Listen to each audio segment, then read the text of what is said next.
cher auditeur, chère auditrice, sois le bienvenu, tu es au Culte Espoir. Alors, comme d'habitude, c'est toujours un immense plaisir pour moi de te retrouver et je t'invite à passer 1 heure de culte ensemble dans la joie et la bonne humeur. Romina et Amandine, bonjour. Bonjour. Vous allez bien? Ça Nickel, va, très contente d'être là. Aujourd'hui, nous accueillons pour la 2e fois Gabriel Samperio. Comment vas-tu, Gabi?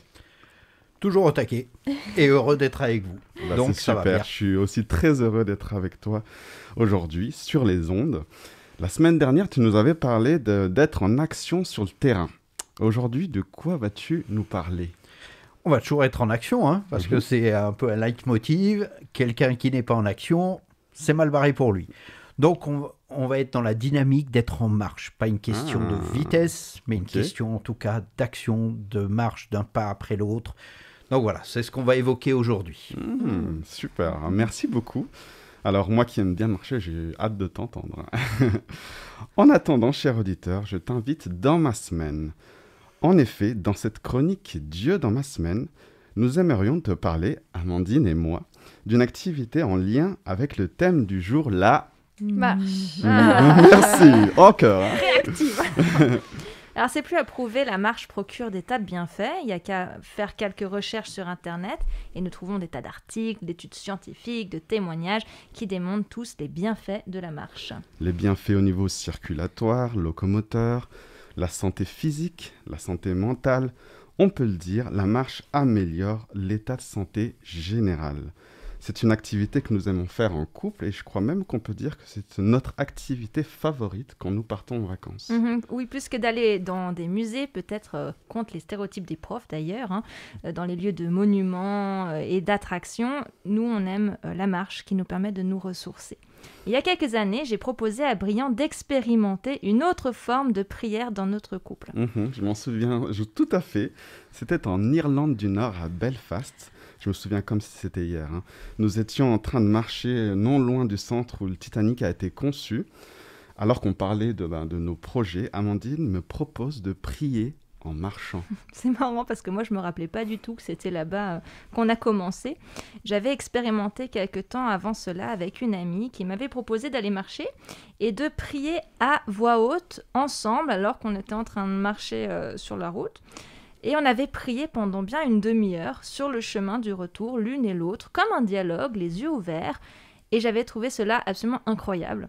Et j'avais envie de vivre cela avec toi, Brian. Alors je t'ai proposé que spontanément, pendant cette marche, nous prions pour notre entourage, nos familles, nos activités, nos projets.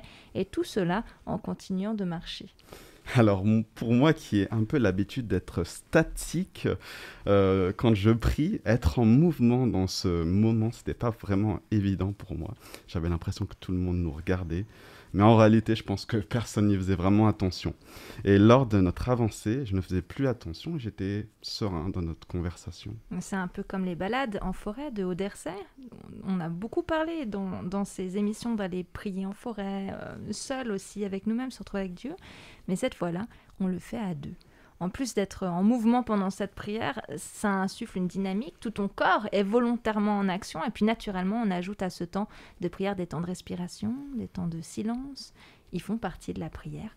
Et alors que nous laissons des temps aussi pour écouter Dieu, nous l'écoutons au rythme de nos pas. Depuis, nous avons fait plusieurs fois cette expérience à 2 pas de chez nous, dans la forêt de Marlioz. Et puis aussi juste en marchant dans notre petit village perdu dans la campagne française et on en profite pour intercéder pour les habitants, pour nos villages quand on passe devant les maisons et voilà. Et cela nous fait du bien, un temps de marche dans la présence du Seigneur, un temps privilégié en couple ou entre amis. Parler à Dieu, et il doit y avoir 36 000 façons de le faire, à toi de trouver la façon. Bon, merci pour cette proposition. On va essayer, on va tester. Exactement. Continuons à parler de marche alors. Je vous partage la promesse du jour, qui est d'ailleurs un de mes textes préférés de la Bible. Il se trouve dans Ésaïe 40, versets 28 à 31. Je vous le lis. « Ne le sais-tu pas? Ne l'as-tu pas entendu? C'est le Seigneur, le Dieu de pérennité, qui crée les extrémités de la terre. Il ne s'épuise, ni ne se fatigue. Son intelligence est insondable. Il donne de la force à celui qui est épuisé. et il augmente la vigueur de celui qui est à bout de ressources. Les adolescents s'épuisent, ils se fatiguent, les jeunes gens finissent par trébucher. Mais ceux qui espèrent le Seigneur renouvellent leurs forces. Ils prennent leur essor comme les aigles, ils courent et ne se fatiguent pas, ils marchent et ne s'épuisent pas. Je trouve que c'est assez incroyable. J'aime cette promesse. Ceux qui espèrent le Seigneur voleront comme des aigles. Ceux qui espèrent le Seigneur trouveront la force, l'énergie, quoi qu'il arrive sur leur chemin. Et si je me décide de tourner vers Dieu, alors oui, je vais retrouver cette force, même si les choses dans ma vie ne vont pas forcément bien. Si je puise cette force, cette énergie en Dieu, il a promis de me donner cette force et cette énergie. Donc voilà, si je suis fatiguée, je sais quoi faire. J'espère que le Seigneur me rappellera justement toutes ces promesses que j'aime tellement à ces moments difficiles qui arriveront sur ma route. Et j'espère la même chose pour vous. Amen. Amen. Merci Romina pour cette promesse remplie de force. Amandine, que souhaites-tu nous proposer pour la chronique Louange en musique? Alors, je remercie Marina de m'avoir soufflé plusieurs chants pour ce culte qui m'ont moi-même beaucoup édifié alors que je préparais cette chronique Louange en musique. Bah oui, les chants chrétiens sont parfois de vraies prédications en eux-mêmes. Ils sont l'occasion d'entendre des paroles édifiantes. Si je ne les connais pas, j'aime bien fermer les yeux et visualiser les paroles, voir comment ces paroles font écho à ma propre situation, des choses très concrètes de ma vie et à ma relation avec Dieu. Puis si je connais le chant, bah je fais pareil, mais en plus je chante. Voilà, forcément. C'est ce que je t'invite à vivre maintenant. Nous allons d'abord écouter « Tu changes toutes choses » de Jean-Jean, chant où il dit notamment « J'ai décidé de ne plus reculer. Je suis venu déclarer « Le passé est passé en lui. Les choses ont changé. J'ai donné ma vie à Christ. J'ai décidé d'avancer. » Que ces paroles puissent faire écho dans ta vie, que ce choix d'avancer avec Jésus puisse être mien, puisse être tien. Allez, louons ensemble.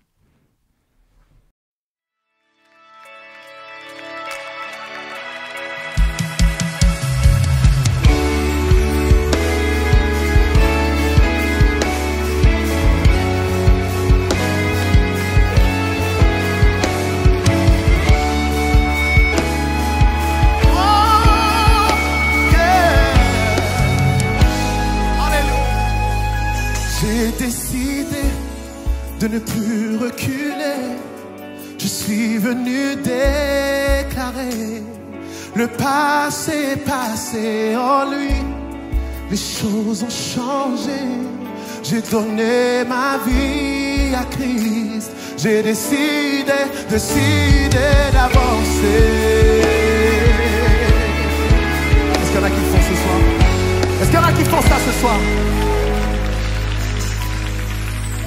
Quel bon moment passé avec toi, ma liberté. J'ai trouvé en toi, tu guéris mon âme et tu changes ma vie. Yeah, yeah, yeah. J'ai décidé de ne plus reculer. Je suis venu déclarer le passé est passé en lui. Les choses ont changé. J'ai donné ma vie à Christ. J'ai décidé d'avancer.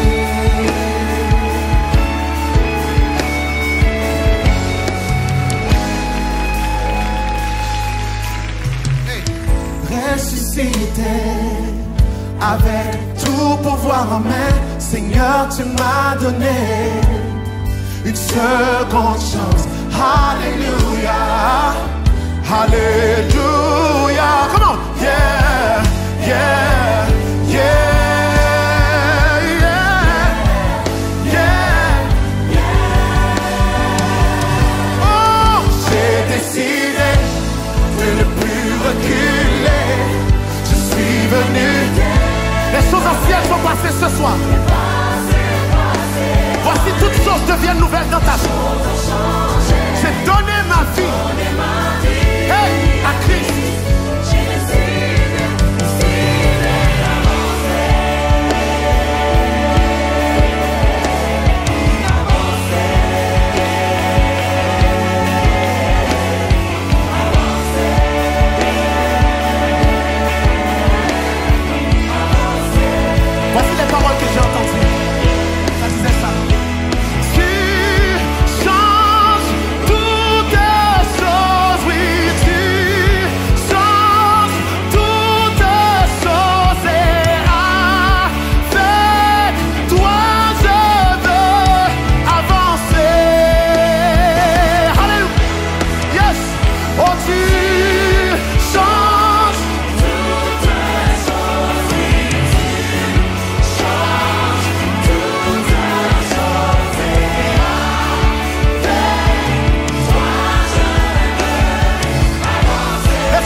Avancer, puiser notre force en Jésus, avancer pour faire quoi? Comment?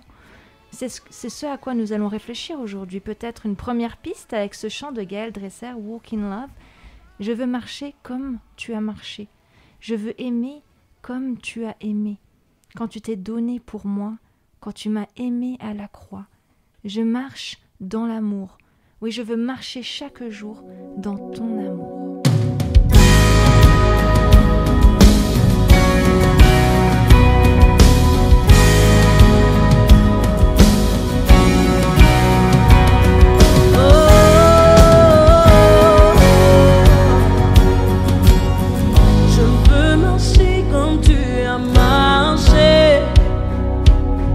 Je veux aimer comme tu as aimé, sur la route malgré les coups. Tu n'as pas répondu aux injures, alors qu'on crachait sur ta figure. Tu as méprisé les clous, quand tu m'as aimé plus que tout.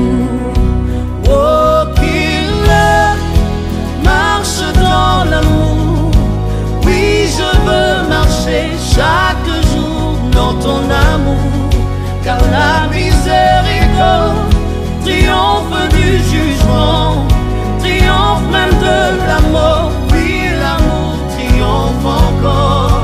Oh, qu'il marche dans l'amour, quel que soit le poids des blessures, l'amour triomphe toujours. Oh, qu'il je marche dans son amour.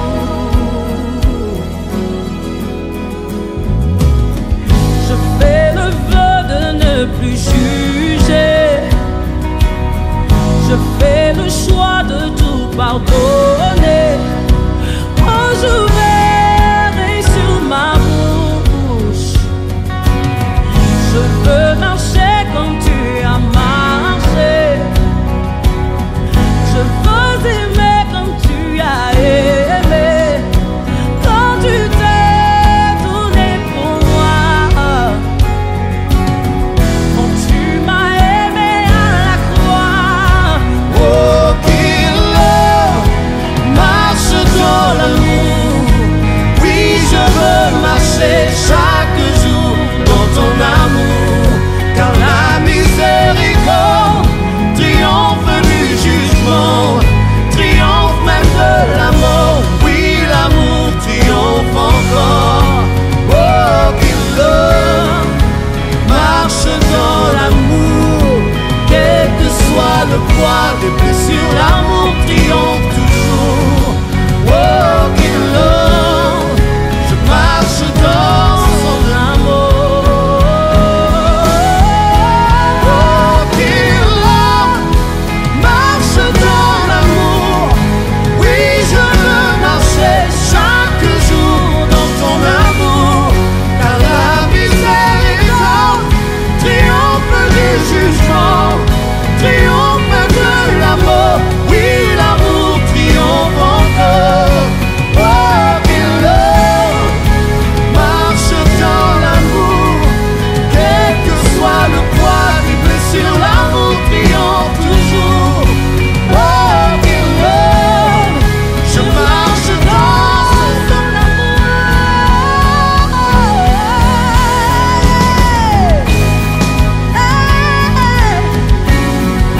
Je fais le choix de ne plus juger. Alléluia. Je marche dans ton amour.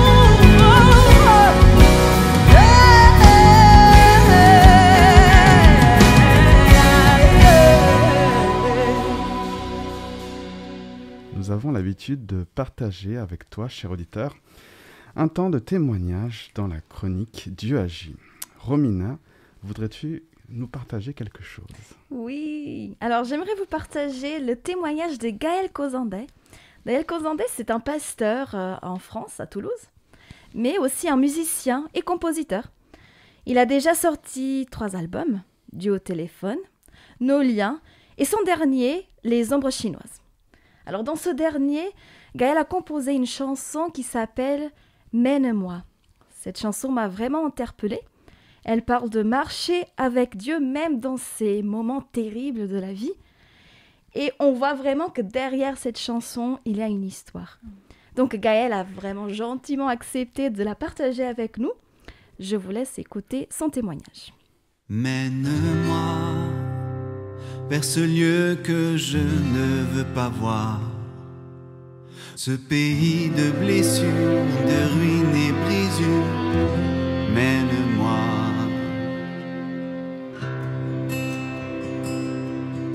Bonjour, je m'appelle Gaël et cette chanson me ramène à une époque particulière de ma vie.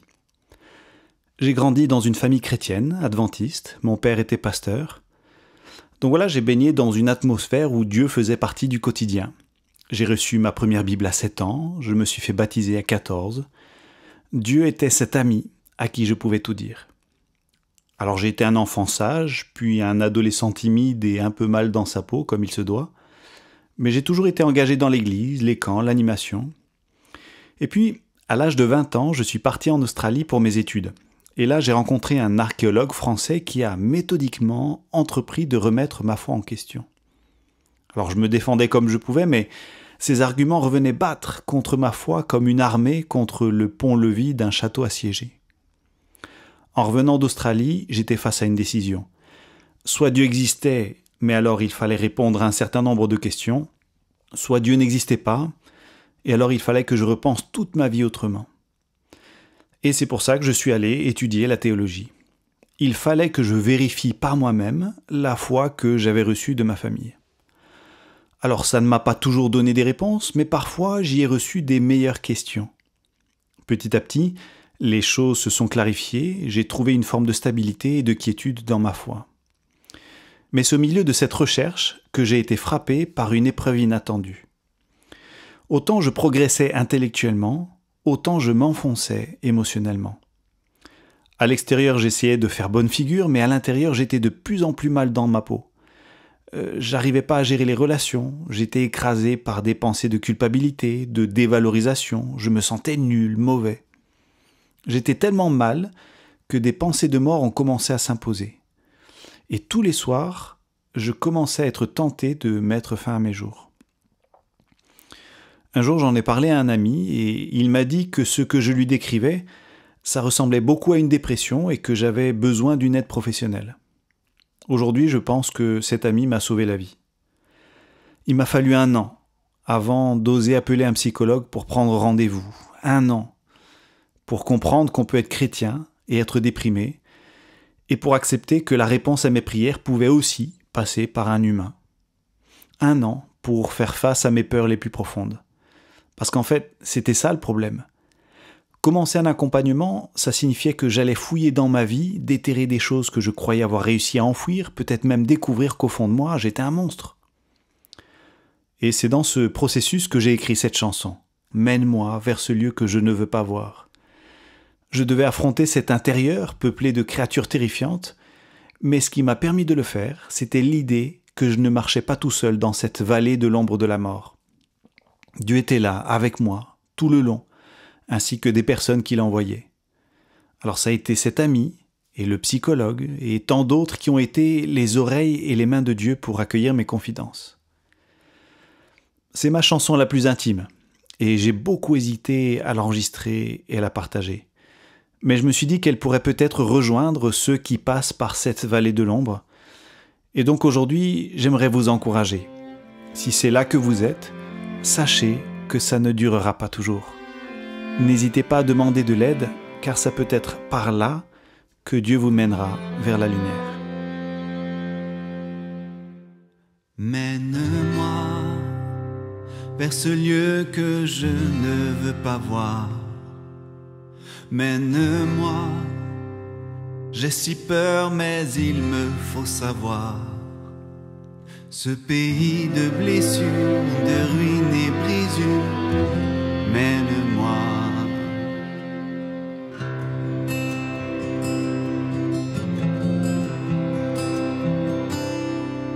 Mène-moi, la lumière n'est jamais entrée là. Mène-moi dans le creux des ombres de ma foi, au sein des profondeurs, océan de mes peurs. Mène-moi, mais mon Dieu, viens avec moi, car j'ai peur d'en mourir. Que ta main conduise mes pas là-bas, car si nous marchons ensemble, aucun pouvoir ne sera assez fort pour nous arrêter.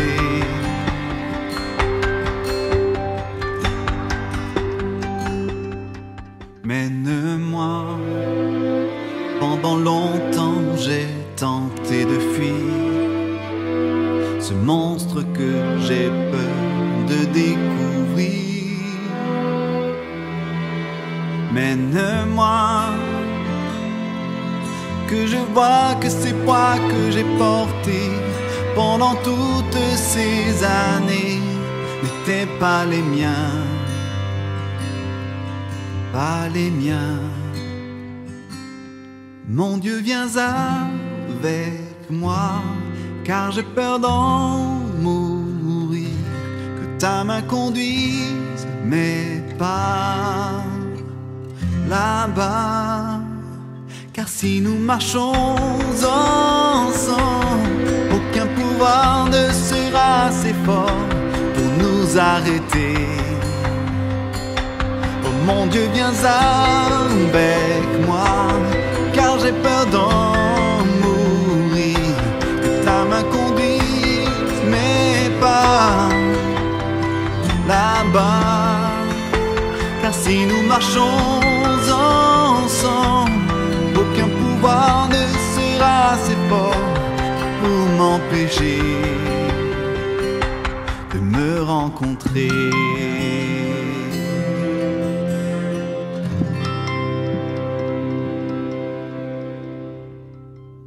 Rien à rajouter de plus, si ce n'est que remercier Gaël pour son authenticité, mais aussi sa générosité d'avoir accepté de partager avec nous ce bout d'histoire, de son histoire à lui. Tout à fait.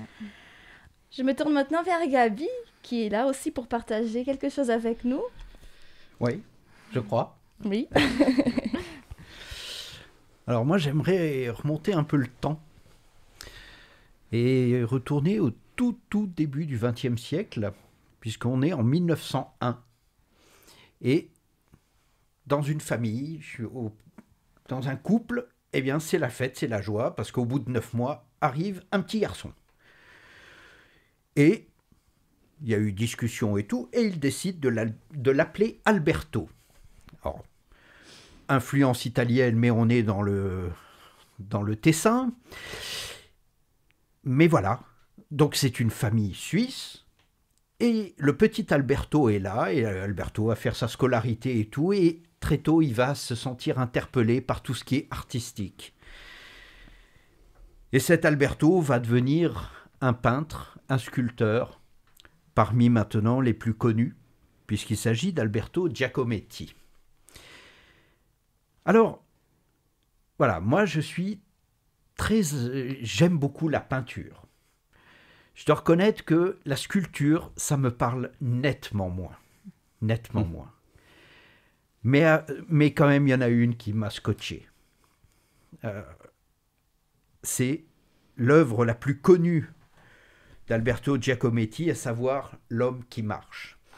Alors, il a passé toutes sortes d'époques, l'époque du surréalisme, du cubisme, et puis il a fait des esquisses autour de cet homme qui marche, et on n'arrive pas à dater cette œuvre parce qu'il y en a un certain nombre. Alors des fois on la place en 47, donc 47 on est juste après la fin de la Deuxième Guerre mondiale, et ils se sont inspirés par cette œuvre assez majestueuse qui est là. Il utilise différents matériaux en bronze et autres, et en 47 il en fait une, mais il en fera d'autres, il y en a une en 60, et toujours dans l'idée de faire évoluer cet homme qui marche. Mais je crois que c'est un choix, parce qu'on pourrait dire, mais c'est très sexiste comme sculpture, mais en fait, quand on la regarde de près, on la trouve presque asexuée. On ne sait pas trop définir. Il l'a appelé l'homme dans son terme générique, on pourrait dire l'humain, l'humanité qui marche, l'homme, la femme. Mais en tout cas, il a voulu introduire cette dimension d'un personnage qui marche, même si la base semble être un petit peu engluée dans de la boue ou autre. Mais en tout cas, il y a ce mouvement qui est là. Et si je suis resté alors, facile comme petit jeu de mots, de marbre devant beaucoup de sculptures qui l'étaient tout autant, devant celle-là, même si je n'ai pas eu l'occasion pour l'instant de voir l'original, alors s'il y en a qui veulent me l'offrir, laissez-vous aller. Il n'y a pas de problème, j'accepterai avec reconnaissance. Mais voilà, quand je l'ai vu, que ce soit en photo, sur Internet, à la télé ou autre, à chaque fois, je me dis waouh. Waouh. Parce que cette dimension de cet être humain qui est en action, alors qu'il est figé dans la matière, j'ai vraiment l'impression qu'il a envie d'aller de l'avant. Et puis je me regarde, et puis des fois je me dis, bon sang, qu'est-ce que tu es plus figé que cette sculpture. Alors que je suis bel et bien vivant, je ne suis pas en bronze, voilà, il y a du sang qui coule, il y a de l'énergie qui est là, et je me trouve par moments tellement plus sculpture figée que cet homme qui marche de Giacometti. Si je regarde, je rajoute la dimension chrétienne, la dimension d'un Dieu qui donne la vie, qui donne l'énergie, je dis waouh, est-ce que je ne suis pas à côté de la plaque? Alors je me tourne vers la référence en tant que chrétien, croyant, qu'est la Bible, et j'arrive au livre biblique le plus peut-être facile à trouver, parce que généralement quand on ouvre au milieu, on tombe sur ce livre, à savoir le livre des psaumes, où il y en a 150, mais il y a le premier. Logique, s'il y a un ordre, on commence par le 1. Et si je regarde le psaume 1, et j'aime les psaumes en général, mais le début, il est magnifique parce qu'il commence par, donc psaume 1, 1, facile à retenir, voici l'homme heureux. Ça démarre bien. Là encore, et je me tourne vers Amandine, vers Romina, l'homme dans son sens générique, l'être humain heureux, la femme et l'homme heureux. C'est bien de le préciser. Donc, ça part bien parce qu'on se dit ce qui va suivre va être une forme de définition de l'homme heureux. Eh bien, qu'est-ce qu'on nous dit? Il n'écoute pas les conseils des gens mauvais, il ne suit pas l'exemple de ceux qui font le mal, il ne s'assoit pas avec les moqueurs.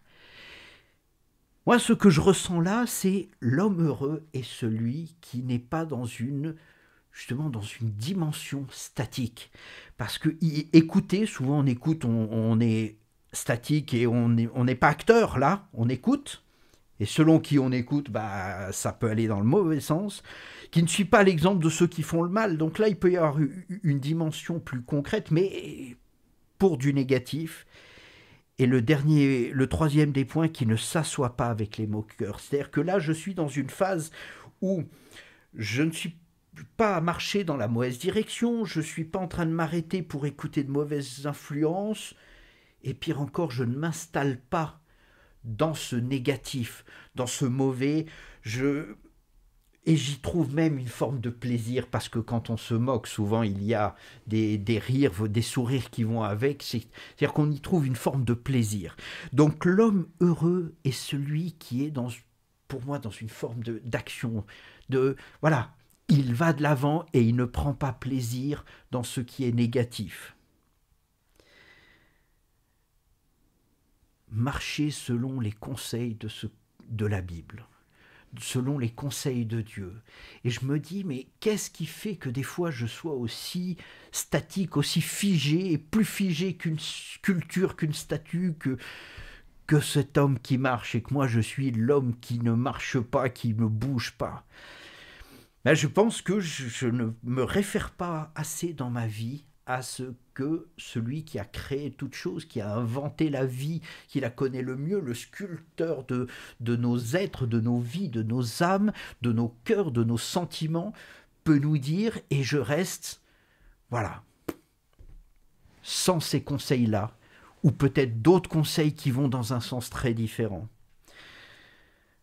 Un autre personnage assez illustre pour le moins, un certain Albert, lui aussi, mais Einstein, a pu dire à un moment donné, la vie est comme faire du vélo. Pour garder votre équilibre, vous devez continuer à avancer. Ah oui, c'est sur un vélo, alors il y en a qui sont très forts pour faire du surplace, mais ça a une limite à tout. Hein. Donc après, pour pouvoir rouler, pour pouvoir avancer, eh bien, il faut donner de l'action et se mettre en route, pédaler pour aller de l'avant. Ce que j'aime bien, c'est que ce soit au travers de la sculpture de Giacometti, de ce qu'a dit Einstein et même de tout ce qu'on trouve dans la Bible, à aucun moment il est parlé de vitesse, de performance. C'est pas important, la vitesse de ma marche. D'ailleurs, ceux qui font de la montagne, tout à l'heure vous évoquiez le plaisir de la marche, ils connaissent généralement, les marcheurs connaissent ce qu'on appelle le pas du montagnard, qui est un pas qui est lent, des enjambées qui sont courtes, donc un pas qui paraît lent à celui qui regarde de l'extérieur, mais c'est un pas qui va loin. Le montagnard, il va faire des petits pas, mais il va très peu s'arrêter. Et au début, c'est drôle de voir au début de monter un montagnard qui avance doucement, qui se fait dépasser par certains, mais plus tard, il y en a qui n'en peuvent plus, qui ont explosé, et le montagnard continue. Et il avance, et il avance. Et pour atteindre des sommets, il faut adopter ce pas, qui n'est pas une question de vitesse, parce qu'on marche pas tous pareil. Il y a des champions olympiques de marche, c'est fabuleux, avec leurs fameux déhanchés. Si on essaye, moi si j'essaye, après je suis fini, c'est à l'hôpital, parce qu'il y a tout qui est détruit. C'est pas une question de rapidité de marche, c'est même pas un devoir d'arriver quelque part. Parce que c'est où ce quelque part? C'est quoi l'objectif de ma vie? J'en sais rien, réussir professionnellement, réussir au niveau de mon couple, de ma famille, de mes enfants, de mes sports, de telle performance. Je ne sais pas ce que c'est. Il n'y a pas un devoir de résultat, il n'y a pas un devoir de rapidité. Puis je veux aussi penser à celui qui est là, toi qui m'écoutes, qui nous écoute, qui est en fauteuil roulant. Alors la notion de marche, pour toi, c'est peut-être un souvenir, ou tu n'as peut-être même jamais connu ça. Et là, on est dans la marche beaucoup plus cérébrale, la marche vers l'autre au niveau du sentiment, au niveau du partage. On n'est pas nécessairement et obligatoirement dans une marche physique, parce qu'on a tous besoin de marcher, d'aller de l'avant. On n'est pas non plus dans un style de marche. Je ne comprendrai jamais les styles adoptés sur les podiums quand on défile. Pourquoi autant se dandiner? Pourquoi pas une marche juste normale? Voilà, je comprends pas, mais sûrement ça fait partie d'un repère, un canon de beauté. Chacun la place où il veut. C'est pas une question de style, parce que oui, il y a des gens qui marchent un peu de toutes sortes de façons. Moi, des fois, quand on veut m'imiter, on fait un peu le cow-boy. Un peu, donc je vous laisse imaginer la démarche. C'est fait. Voilà, c'est fait, là je suis assis, c'est plus simple, mais je laisse libre cours à votre imagination. C'est pas ça, c'est pas une question de grâce de tout cela, c'est une question d'être en action, d'aller de l'avant. Et même si je fais un petit pas comme un bébé, un enfant tout jeune qui apprend à marcher, ou au contraire quelqu'un qui a subi un accident, qui essaye des petits pas, des tout petits pas, et qui va mettre un temps infini pour traverser une rue, pour aller d'un point à un autre, mais qui a envie d'aller de l'avant. Parce que l'homme heureux est un homme en action, un homme qui va de l'avant selon les conseils de Dieu et qui va pour construire sa vie et qui le mène, et cette vie le mène vers les uns, vers les autres, pour partager cet amour. La fin du premier psaume, donc au verset 6, « Oui, le Seigneur veille sur la vie de ceux qui lui obéissent. » Dieu nous invite à marcher. Dès le début, il a créé l'homme et la femme dans une dynamique de marche et d'action. Et puis si on regarde toute la Bible et même le ministère de Jésus, qu'est-ce qu'il en a fait comme kilomètres? Il n'a pas arrêté. Et chaque fois, sa marche le conduisait vers les autres. Vers l'autre qui est à aimer, à aider, à partager, mais aussi recevoir de l'autre. Et ça me paraît fondamental. Alors oui, il y a des fois des cassures dans nos vies, parce que, bien, il y a un problème. Il peut y avoir une maladie, un deuil, plein de choses, une séparation, plein de choses qui font qu'il y a des arrêts dans nos vies. La chanson tout à l'heure de Gaël, il était en arrêt. Apparemment, tout allait bien, mais dans sa tête, dans son cœur, il était en arrêt total. Et ce qu'on appelle la résilience, c'est un terme bien qui est très à la mode, mais qui est plus important à vivre qu'à dire. Gaël, le fait d'aller vers un ami, puis d'aller vers un psychologue, l'a remis en marche. Les conseils de Dieu l'ont remis en action. Et c'est quelqu'un qui, dans sa vie, va de l'avant. Je ne doute pas que depuis, il a eu d'autres moments d'arrêt. Et on en a tous. L'arrêt est là. La marche doit suivre. Alors, c'est pas toujours évident. Et on a besoin, à côté de nous, de personnes qui, eux, vont bien et qui vont nous dynamiser quand moi, je vais moins bien. Et inversement, quand celui qui est à côté de moi, est-ce que je suis attentif au fait que celui qui est à côté de moi est arrêté et qu'il a besoin de voir en moi un Giacometti, un personnage qui va de l'avant, parce que chacun a ses galères, mais il est important de pouvoir aller de l'avant. Dieu est là, il va nous pousser. Vous savez, des fois, on voit dans des magasins ou autres, alors des fois, on voit des parents qui tirent, presque qui traînent un enfant derrière qui n'a pas envie.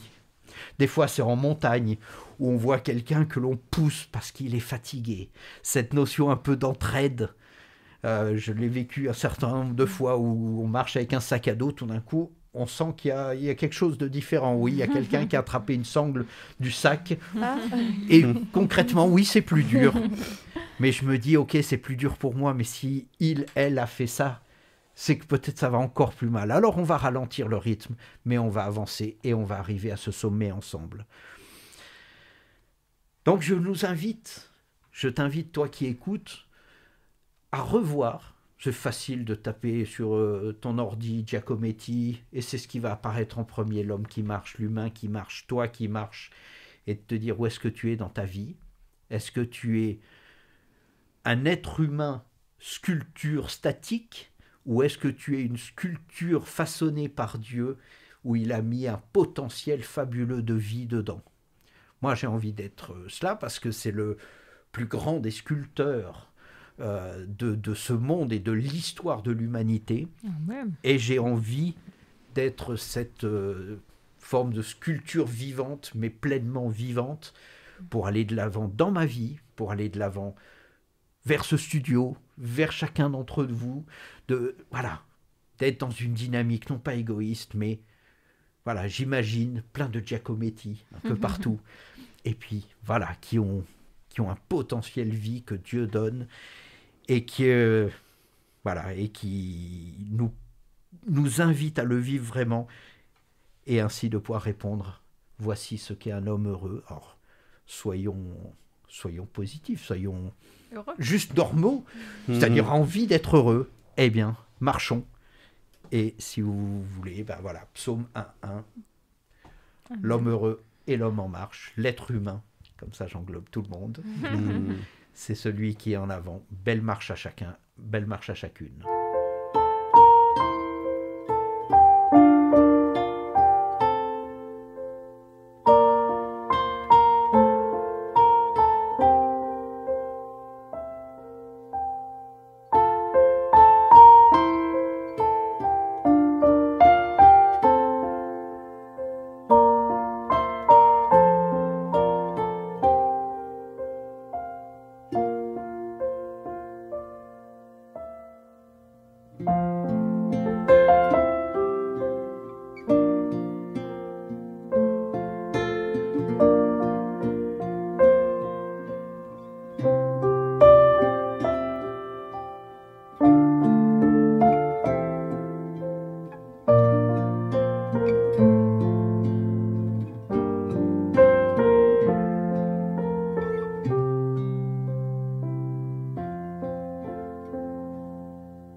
Merci beaucoup pour ton message, Gabi. Ces parallèles avec cette sculpture qui est très parlante, vraiment, qui nous invite à être en marche physique, mais aussi spirituelle, qui est mentale. Et Dieu, à l'image du Créateur, nous invite aussi à être en mouvement, à être des Giacometti, comme tu disais, à être en marche.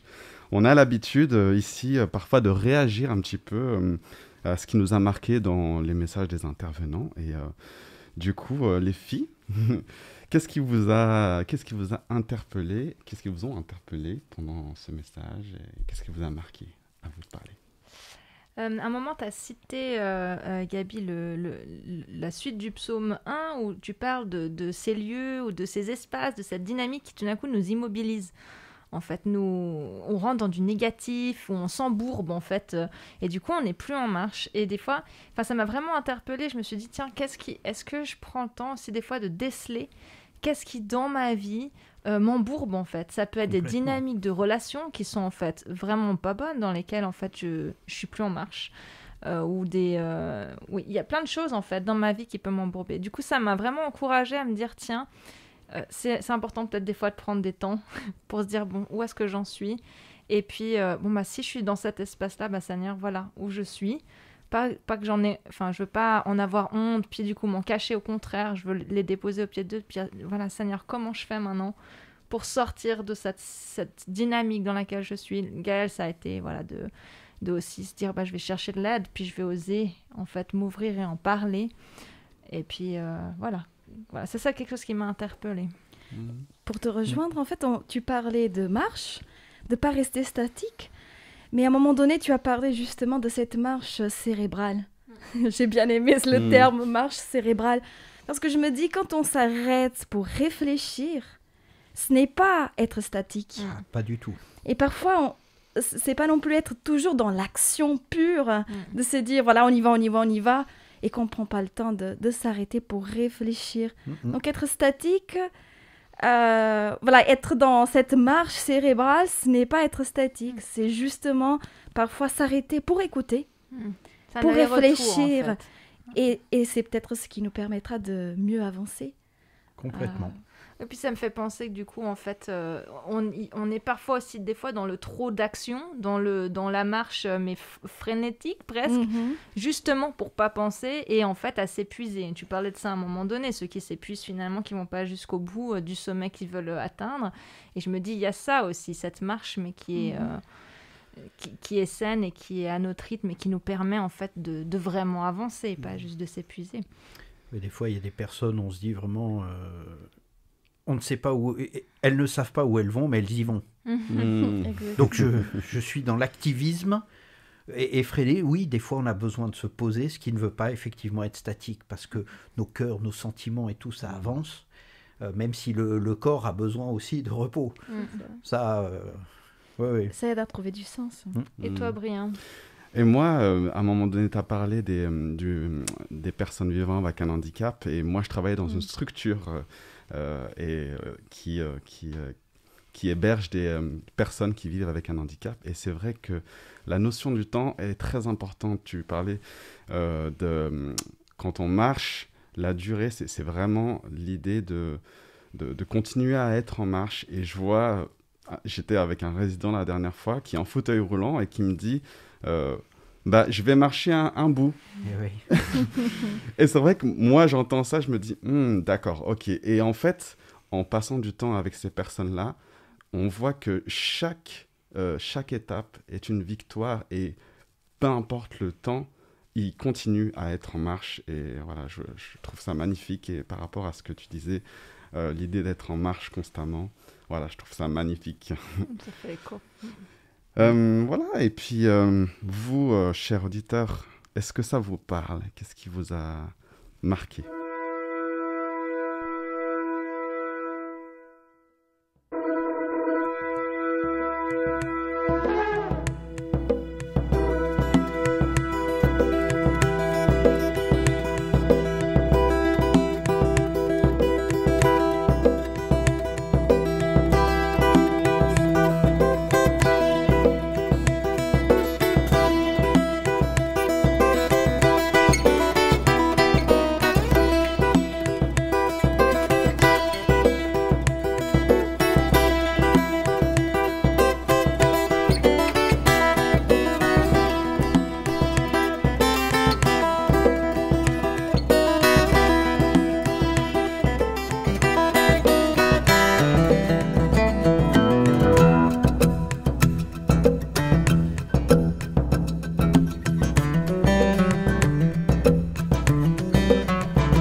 fois n'est pas coutume, ce thème t'a inspiré une chronique spéciale dédiée aux enfants.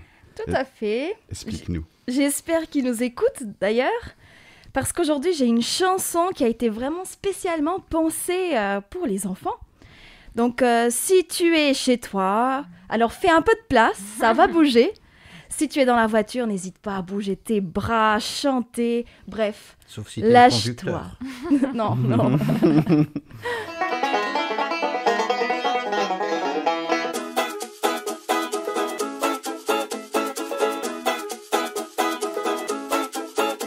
Je marche, marche, marche derrière mon guide.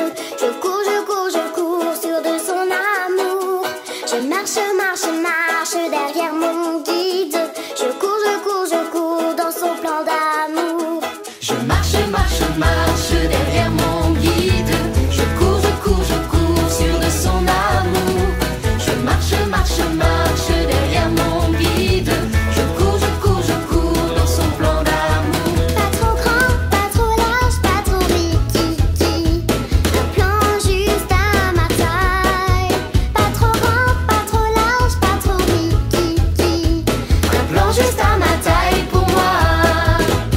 Je marche, marche, marche derrière mon guide. Je cours, je cours, je cours sûr de son amour. Je marche, marche, marche derrière mon guide. Je cours, je cours, je cours dans son plan d'amour. Moi je lis son courrier, c'est pour l'y trouver. Un plan juste à ma taille. Moi je lis son courrier, c'est pour l'y trouver. Un plan juste à ma taille pour moi. Je marche, marche, marche derrière mon guide. Je cours, je cours, je cours sûr de son amour. Je marche, marche, marche derrière mon guide. Je cours, je cours, je cours dans son plan d'amour. Vers le haut ou le bas, ce côté-ci, ce côté-là. Je fais pas ci, plutôt ça, pour bien y entrer. Un plan juste à ma taille. Vers le haut ou le bas, ce côté-ci, ce côté-là. Je fais pas ci, plutôt ça, pour bien y entrer. Un plan juste à ma taille pour moi. Je marche, marche, marche derrière mon guide. Je cours, je cours, je cours sûr de son amour. Je marche, marche, marche derrière mon guide. Je cours, je cours, je cours dans son plan d'amour. Je marche, marche, marche derrière mon guide. Je cours, je cours, je cours sûr de son amour. Je marche, marche, marche derrière mon guide. Je cours, je cours, je cours dans son plan d'amour.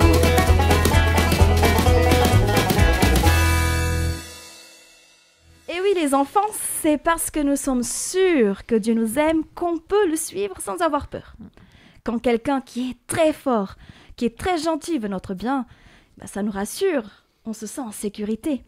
Et c'est le cas de Dieu. 1. Dieu t'aime beaucoup. 2. Dieu est très très fort, le plus fort de tous. 3. Il est très sage et il a des super conseils pour t'aider à être heureux, à être joyeux. Et 4. Il veut partager ses conseils avec toi. Mais comment est-ce que tu peux connaître les conseils de Dieu, Romina? C'est une bonne question. Dieu nous a laissé un livre qui s'appelle la Bible. Peut-être que tu as déjà entendu parler. Elle nous raconte des histoires, des chants, des conseils très sages. Tu peux la lire et alors avoir des bonnes pistes déjà pour suivre Jésus et être heureux. Et peut-être que tu sais aussi qu'il existe des Bibles pour les enfants avec des dessins, même bandes dessinées. Et oui, si tu veux, alors n'hésite pas à demander à l'adulte qui s'occupe de toi, qui pourrait s'en procurer en ligne, dans une librairie ou dans une église. Et si tu en as déjà une, alors tu pourrais peut-être la lire plus souvent et connaître tout ce que Dieu veut te dire et pour que tu saches faire des bons choix. En plus de cette Bible, tu peux aussi parler avec Dieu, lui demander de te donner la sagesse. Tu peux être sincère avec lui et prier ainsi. Merci Seigneur d'être fort comme tu l'es. Je me sens rassurée à tes côtés et je veux vivre sous ta protection. Viens remplir ma maison, ma famille, mes amis. Merci Seigneur d'être gentil comme tu l'es, même si parfois je ne comprends pas tout. Apprends-moi à te faire confiance, à toujours croire que tu veux mon bien et à suivre ton exemple pour faire le bien aussi autour de moi. Aide-moi à être gentille, pleine d'amour, de compassion, de tolérance autour de moi, comme toi tu nous as montré. Merci Seigneur d'être sage comme tu l'es. Apprends-moi à être sage, fais-moi grandir et aide-moi à rechercher tes conseils, à suivre tes conseils, à t'obéir parce que je sais que ce que tu veux pour moi, c'est le meilleur. Seigneur, je veux être en marche, je veux suivre tes pas, je veux me mettre en action pour toi parce que je t'aime. Et parfois je suis fatiguée, parfois je suis découragée, parfois je ne sais plus pourquoi ni comment avancer. Aide-moi dans ces cas-là à me tourner vers toi, à te demander ta force et aide-moi à croire en ta promesse que Romina nous a partagée tout à l'heure, que tu redonnes des forces, qu'on peut s'envoler comme des aigles. Grâce à toi, Seigneur. Merci, Seigneur. Au nom de ton Fils Jésus. Amen. Amen. Amandine, pour cette chronique, cette dernière chronique, Action, que proposes-tu ? Alors, nous avons pu réfléchir aujourd'hui sur l'idée d'être en marche dans l'amour. J'aimerais t'inviter pour cette chronique Action à d'abord lire un verset qui est en lien avec ce qu'on a pu voir aujourd'hui, qui se trouve dans Ésaïe au chapitre 52, verset 7. Je vous le lis. « Comme il est beau de voir sur les montagnes les pas du messager d'une bonne nouvelle qui annonce la paix, qui parle de bonheur et qui annonce le salut, qui dit à Sion, ton Dieu règne. » Prends le temps de le lire tranquillement seul après ce temps de culte. Puis j'aimerais que tu recopies ce verset sur ton téléphone ou sur un carnet ou une feuille que tu mettras en évidence quelque part dans ta maison. Mais quand tu recopieras ce verset, contrairement à mes habitudes de prof qui veut que l'on recopie avec fidélité ce qui est écrit, j'aimerais te proposer de faire une modification, une petite digression. J'aimerais que tu remplaces l'expression « messager d'une bonne nouvelle » par ton prénom. Si je le fais pour moi, ça va donner « Comme il est beau de voir sur les montagnes les pas d'Amandine qui annoncent la paix » ou pour les chroniqueurs, ça donnerait, ou notre invité, « Qu'il est beau de voir sur les montagnes les pas de Gabi, de Briand et de Romina qui annoncent la paix, etc. » Si tu es artiste, tu peux mettre ce verset modifié en peinture, en dessin, en sculpture, en graphisme, en calligraphie, en collage. Libre à toi, voilà, de d'abord faire quelque chose de ce verset avec tes mains. Et puis j'aimerais te proposer ensuite de prier pour demander à Dieu qu'il t'inspire comment et à qui tu pourrais dire quelque chose, faire quelque chose qui procure la paix, qui procure du bonheur, qui parle et témoigne de Jésus. Bref, comment tu peux te mettre en marche dans l'amour pour toi, mais aussi tourner vers l'autre. Comment tu peux être ce messager d'une bonne nouvelle. Dis à Dieu que tu veux le servir, que tu veux avancer avec lui. Demande-lui qu'il t'inspire, qu'il t'utilise. Cela pourrait être un mot d'encouragement envoyé à quelqu'un, un compliment, un « je t'aime », une occasion que tu saisis de partager ta foi. Et je t'invite à garder ce verset modifié comme piqûre de rappel pour se rappeler d'avancer avec Jésus et avec amour. Eh ben, merci Amandine pour ce challenge. Un challenge, n'est-ce pas? Et qui nous parle beaucoup, je pense. Nous arrivons déjà au terme de ce culte, un culte en marche, je crois qu'on peut le dire. Merci à toi, Gabi, d'avoir accepté cette invitation encore une fois. Mais avec grand plaisir. Merci Amandine, merci Romina, oui. Merci Briand. Merci à vous Jérémy. tous. Ouais, merci Jérémy. Merci les filles pour vos riches partages. Chers auditeurs, chères auditrices, merci d'être restés en notre compagnie. Et je te souhaite une bonne semaine et je te dis à très vite. Ciao. Ciao.